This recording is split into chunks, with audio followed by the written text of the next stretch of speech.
افتتح صباح اليوم المعرض السنوي الخامس للتعليم الفني الذي أقامته مديرية التربية والتعليم بالإسكندرية هنا في مدرسة رشدي الثانوية الصناعية.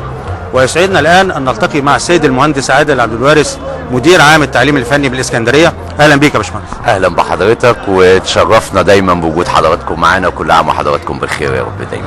بنقول مبروك افتتاح هذا المعرض السنوي الذي اعتدنا عليه كل عام. مبروك علينا كلنا وعلى أبنائنا الطلاب وبناتنا الطالبات وأولياء الأمور جميعا في محافظة اسكندرية، لأن هو ده العمل اللي بيظهر نتيجة محصلة عام دراسي كامل بالنواحي الفنية والعلمية الخاصة به. تمام. لو قلنا ماذا يميز المعرض هذا العام عن المعارض السابقة؟ زي ما قلنا قبل كده يا استاذ ممدوح ان احنا اتقابلنا قبل كده في القناة الخامسة اكتر من لقاء، وبالذات كان في المعارض. دايما الهدف من المعرض هو خلق روح التنافس بين المدارس وبعضها وبين الطلبة في التخصصات المختلفة وبعضها.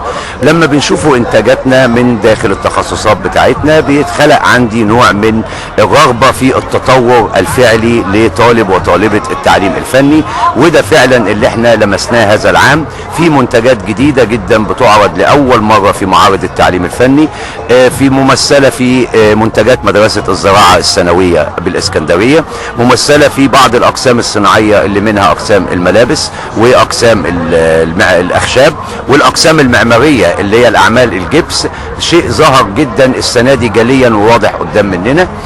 برضو في الملابس في مدرسة امبروزو الصناعية بالتحديد عاملين حاجة زي امبريلا شمسية بنظام جديد جدا يمكن عن طريقها وضع اي دعايات لاي فنادق، لاي كافيتريات، لاي مقاهي سياحية ممكن نتعاقد معاها ونورد لهم ويكون بسعر اقل من سعر السوق بحوالي 30 او 40% انخفاض عن سعر السوق.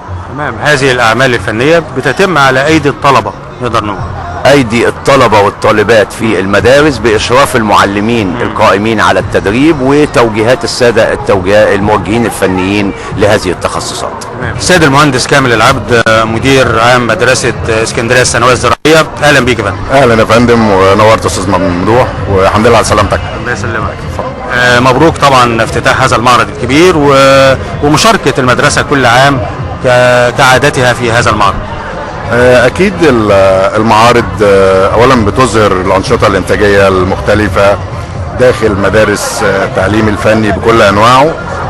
كمان معارض فيها ميزه كمان كويسه قوي، ان القدره على اظهار النواحي الابتكاريه لدى ابنائنا الطلاب في عرض بعض النماذج والمنتجات اللي بتخص التعليم الفني. تمام. بنقول يعني دور المدرسة مدرسة الثانوية الزراعية في هذا المعرض الذي يقام هذا العام، وازاي الدور ده مختلف هذا العام عن السنوات السابقة؟ احنا طبعا زي ما المجتمع السكندري عارف ان احنا كنا افتتحنا مجموعة منافذ بمقر المدرسة، واحنا عندنا شراكات مع بعض رجال الاعمال.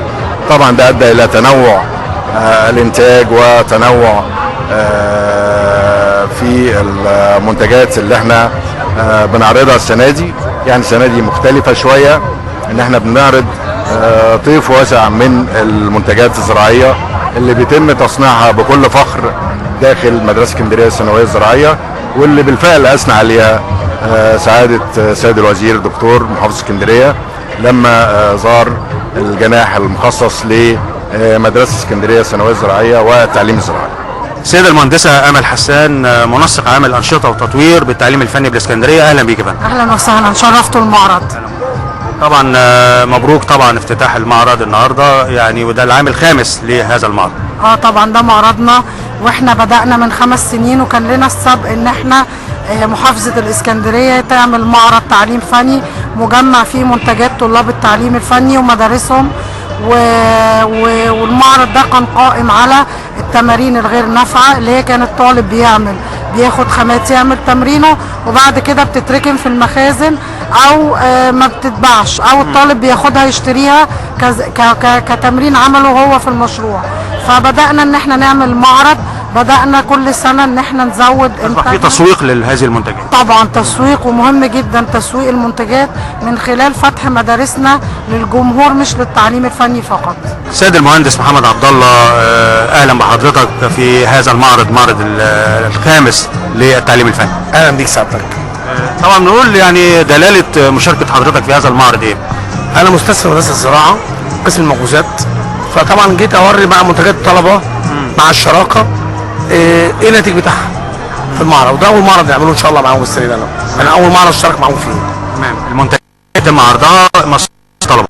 طبعا منتجات الطلبه يعني مصنوعه بايدي الطلبه بالتعاون معانا احنا. واول معرض بنعملوه، فبفضل الله يعني حضرتك بتبص على المنتجات حاجه بسم الله ما شاء الله شرف، والطلبه بتبيع بنفسها. يعني الطلبه دلوقتي حاضره معانا المعرض اللي هي صنعته. تمام. انا شايف اهميه المعرض الفني ايه؟ طبعا الاهميه كبيره قصوى، يعني بيعرف الطالب ازاي التعامل مع الجمهور، بيعرف الطالب ازاي يتعامل مع المنتجات من نقل المكان تصنيع للمكان البيع، وايه الناتج بتاعه في الاخر. أصبح التعليم الفني موضع اهتمام بالغ من قبل الدولة في الآونة الأخيرة، فالتعليم الفني هو قاطرة التنمية والمستقبل الذي يحمل الخير الوفير لهذا الوطن. فتحية لكل يد ساهمت في تنظيم هذا المعرض، فبهذه الأيدي وتلك العقول تحيا مصر. كان معكم ممدوح المزين، الإسكندرية.